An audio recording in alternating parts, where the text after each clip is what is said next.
Welcome back to the Deep Dive. It is Sunday, February 15th, 2026. We are officially mid-February. We are. The Valentine's Day chocolates are all half off. The gym parking lot is starting to empty out a little bit. You know, those New Year's resolutions are hitting the reality wall. That's right. The holiday haze is officially gone. It's over. And, this is usually the time when the financial reality really sets in for people. You're getting your W-2s, looking at your accounts, and just wondering, okay, what's the plan? Exactly. And speaking of reality, there's one that never fades: taxes. But here's the hook for today. While taxes are certain, the rules of the game are definitely not. They're always shifting. It's a moving target, absolutely. And 2026 has brought some very specific, very interesting shifts that people need to know about right now. So today's mission is to navigate that landscape of right now, of 2026. We've pulled together a massive stack of sources. We're talking IRS documents, updated reports from TIA, Fidelity, Vanguard, ADP. All heavy hitters? Basically, yeah. Yeah. And we are going to decode the new contribution limits, this fascinating super catch-up provision that just kicked in.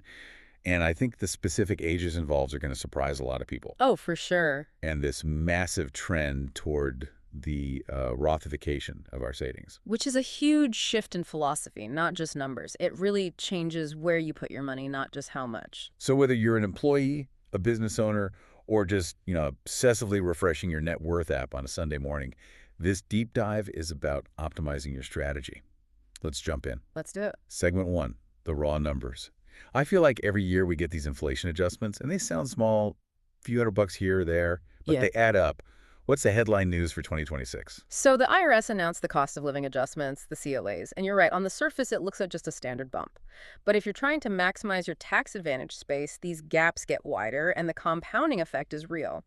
Let's start with the workhorses, the 401k and the 403b. Okay, the standard workplace plans. The employee deferral limit, so that's the money you can put away before it even hits your bank account. That's jumped to $24,500. $24,500. Okay, that's up from $23,500 last year. So another $1,000 of tax-deferred space. Correct. But here's the number that usually flies under the radar, and it's the one high-income earners really need to watch. It's the total limit, technically the 415C limit. Right. This combines what you put in plus what your employer puts in. That is now sitting at $72,000. 72 grand. Up from $70,000 in 2025. That's substantial. Yeah. Why does that number matter so much? I mean, most people aren't getting a $40,000 match from their boss. No, they aren't. But that number is the ceiling for the mega backdoor Roth strategy.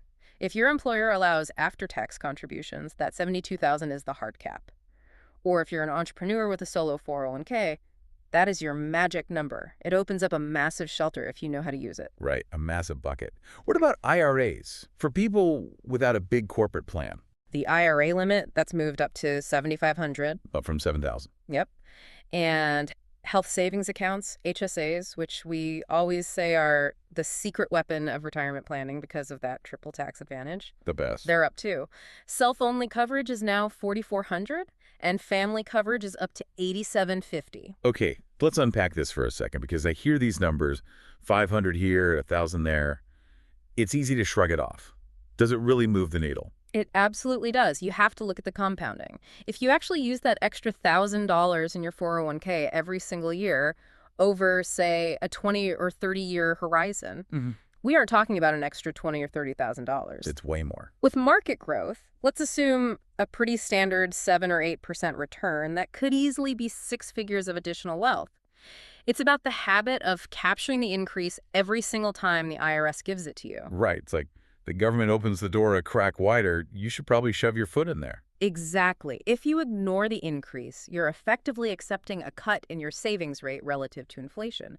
You're falling behind by standing still. Though finding an extra $1,000 in the couch cushions to max this out might be the hard part for some people. Well, that's always the challenge, saving capacity versus saving limits. But if the capacity is there, the limit shouldn't be the bottleneck. Okay, here's where it gets really interesting. We need to talk about catch-up contributions. Because for years, the rule was simple. You turn 50, you get to save more. Right, the standard catch-up. But 2026 is different. The Secure 2.0 Act has been phasing in, and now we have something called the Super Catch-Up. This sounds like a video game power-up. Tell me about this. It kind of is a power-up. This is the big aha moment for this year. So the standard catch-up for people age 50 plus is still great. It increased to $8,000 for 401k. So if you're 50, you can do your base 24,500 plus 8 grand. Got it. 32,500 total. But Secure 2.0 introduced a special tier. If you are specifically aged 60, 61, 62, or 63. That is a very specific, narrow window. Why those years? Why not just 60 plus? It's weird, right? It's that pre-retirement red zone. The logic is this is the final sprint before Medicare and Social Security kick in. So if you're in that 4-year window, your catch-up limit is significantly higher. It's 150% of the standard catch-up. Okay. For 2026, that number is $11,250. Whoa. Okay, let me do the math here. So if I am, say, 62 years old, I'm still working, trying to sprint to the finish line, I can put in the base 24,500 plus this super catch-up of 11,250. Correct. That is $35,750 of your own money into a 401k this year. And that's not even counting employer math. That is a massive amount of tax advantage space. That's a game changer for someone who maybe started late or just wants to pad the account. It is. It allows for a tremendous amount of capital to be sheltered very quickly. But there it is. But there's always a catch with the IRS. There is a caveat, and it relates to what we call the Rothification of retirement. This is where people need to pay very close attention because it affects your tax bill today. Rothification. It sounds like a sci-fi process or a villain's plan. It feels like it sometimes. So under Secure 2.0, there is a mandatory rule for high earners. If you earned more than $145,000 in the prior year, so your 2025 wages. Indexed for inflation, I assume. Right, indexed for inflation. Then your catch-up contributions must be made as Roth contributions. Wait, so I can't take the tax deduction on that extra money? Not on the catch-up portion, no. Oh. If you're a high earner, the government is saying, you can save the extra money, we want you to, but we need our tax revenue now, not later. So that's super catch-up, that $11,250. It goes in after tax, it grows tax-free, comes out tax-free, but you don't lower your taxable income by that amount today. That is fascinating. It's like they're forcing you to diversify your tax buckets whether you want to or not. Precisely. And honestly, if we connect this to the bigger picture, it's actually a good thing for a lot of people. How so? Usually, high earners want the deduction today, right? Their tax bracket is high. They do. But high earners also tend to have these massive pre-tax balances in traditional 401ks. Right. They are building up a huge future tax liability. This rule forces a hedge. It creates a bucket of money that won't be taxed later, which protects you if tax rates go up in the future. It's tax diversification. So it's tough love from the IRS. We're going to tax you now and you'll thank us later. In a way, yes. It prevents you from arriving at age 75 with a huge portfolio but a 40% tax liability on every dollar you pull out. It forces some balance. I want to shift gears for a second to the employer side, because we have listeners who might be business owners or maybe employees who just notice their plan looks different. There are these terms floating around: safe harbor, auto-enrollment. What's going on there? Yeah, if you're an employee and you suddenly notice your contribution rate jumped up without you doing anything, you're likely seeing the effects of safe harbor and auto-enrollment. Let's start with safe harbor. It sounds like a place you park a boat, but I assume it's about compliance. It is. A safe harbor plan is designed to bypass some really complex non-discrimination testing. The testing where they make sure the bosses aren't benefiting way more than the workers. Exactly. The IRS runs these ADP and ACP tests, and if a plan fails because the rank-and-file employees aren't saving enough, it is a mess. The plan might have to refund money to the high earners. It's a headache. It's embarrassing. And it creates a tax bill you weren't expecting. Nobody wants that kind of refund. No. So a safe harbor plan says, look, if the employer commits to a specific, say, matching 100% of the first 3% of pay and 50% of the next 2%, and that money vests immediately, you get a pass on the testing. A free pass. Right. For business owners listening, October 1st is usually a key deadline for starting new safe harbor plans for the current calendar year. So if you're thinking about this for 2026, you need to be planning way ahead. And what about the auto-enrollment? I saw a stat that participation rates are way up. They are huge, and that is because new plans, generally those started after December 2022, are now required to auto-enroll employees. Required. Yes. You have to enroll employees at a rate between 3% and 10%, and then, this is the kicker, you have to auto-escalate them. Increase that rate by 1% every year until it hits a cap, maybe 10 or 15%. It's a nudge. A very strong nudge. It's a shove, really. But it works. It overcomes inertia. Behavioral economics tells us people tend to stay where they're put. If you put them in a savings plan, they stay in. So if you're listening and you noticed your paycheck is a little lighter, but your 401k is getting fatter, that's why. And honestly, auto escalation is probably the single best thing you can do to avoid lifestyle creep. Exactly. You don't miss money you never saw in your checking account. We're going to take a very quick pause here for a word about our community.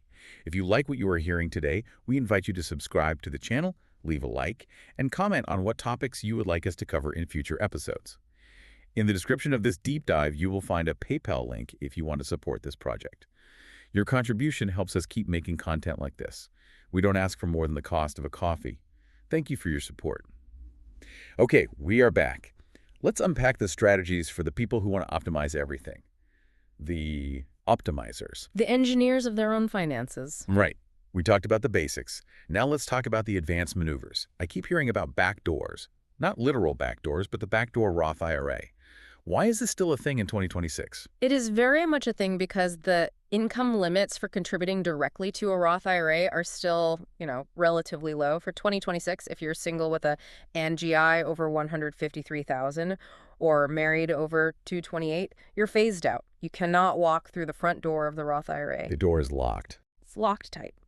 So the backdoor Roth is the workaround. You contribute to a traditional IRA, which has no income limit for non-deductible contributions, and then you immediately convert that money to a Roth IRA. Simple.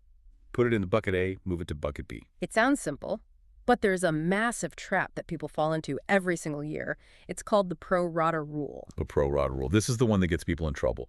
Explain this like I'm 5. Okay. Imagine you have a cup of coffee. That's your IRA. You pour in some cream. That cream is your after-tax contribution you just made. Now, you want to use a spoon and take only the cream back out to move it to a Roth. You can't. It's mixed in. Exactly. The IRS views all of your traditional IRAs as one big mixed cup of coffee. You cannot just convert the new money. If you have an old rollover IRA from a previous job sitting there with $50,000 of pre-tax money, and you try to do a $7,500 backdoor conversion, the IRS says no. No. They look at the ratio of pre-tax to after-tax money across all your accounts. So if 90% of my money is pre-tax, then 90% of my conversion is taxable. Correct. You get hit with a tax bill you did not expect, and it effectively ruins the whole benefit of the strategy. So if you have old IRAs, the back door is maybe closed. It's muddy. You essentially have two choices. You either need to roll that old IRA into your current 401k because 401ks don't count for the pro rata rule, or you have to be prepared to pay taxes on the conversion. That is a crucial warning. Now, there's another feature that connects college savings to retirement, the 529 to Roth pipeline. This is one of the most popular features of Secure 2.0. It solves a huge anxiety for parents.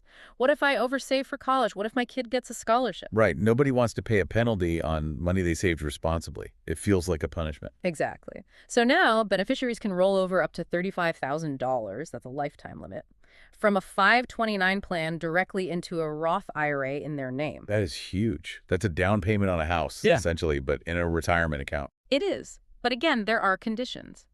The 529 account must have been open for at least 15 years. So you can't open it today and move it tomorrow. No. And the specific money you're moving has to have been in the account for at least 5 years. But think about the strategy.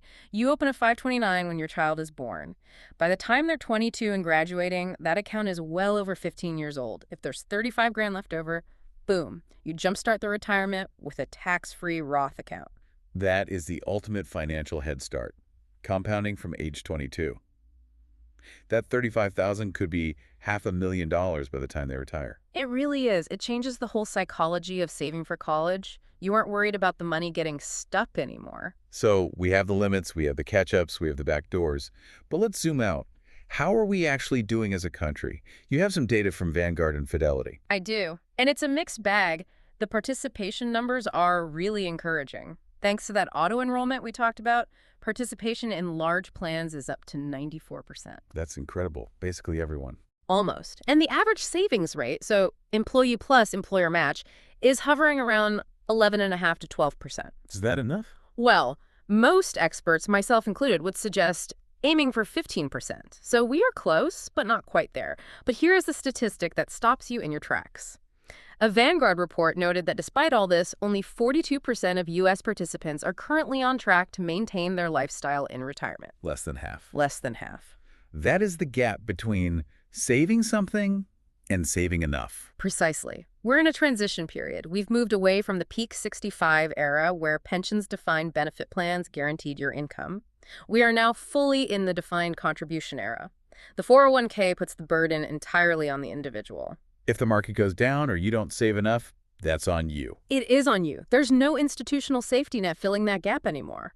That 42% number tells us that while people are participating, they might not be escalating their contributions fast enough to combat inflation and longevity. Living to 95 costs a lot more than living to 80. That's a sobering thought. So what does this all mean for someone listening right now? It means you have to be active. You cannot be passive. Check your new limits. If you're in that 60 to 63 window, look at the super catch-up immediately. And think about that tax diversification. Don't just blindly put everything in pre-tax for the deduction today. Think about the tax rates of tomorrow. And watch out for that pro rata rule if you're doing conversions. Don't pour cream into a dirty cup. Absolutely. This raises a provocative final thought. You mentioned that retirement isn't an institutional guarantee anymore. It's not. Retirement is no longer a passive reward for years of service. It is an exercise in personal financial engineering. The question isn't just, how much money do you have? The question is, where is it located tax-wise? Is it in a Roth? Is it in a traditional, an HSA? The location of your money is almost as important as the amount. That is the takeaway. It's not just about the pile of cash. It's about the architecture of the pile. Correct. And with that, we reach the end of today's deep dive. We hope you liked it, learned something new, and will join us for the next one. Thank you very much, and we will meet again very soon. Remember, the PayPal link is in the description if you want to help us out. Thanks once again. Hi, and happy Monday to everyone. Yes, we are back in the office, dealing with clients, building reports, and prepping these deep dives for you. Back from the frozen New York weather, we are putting our all into work and wishing you a happy start to the week.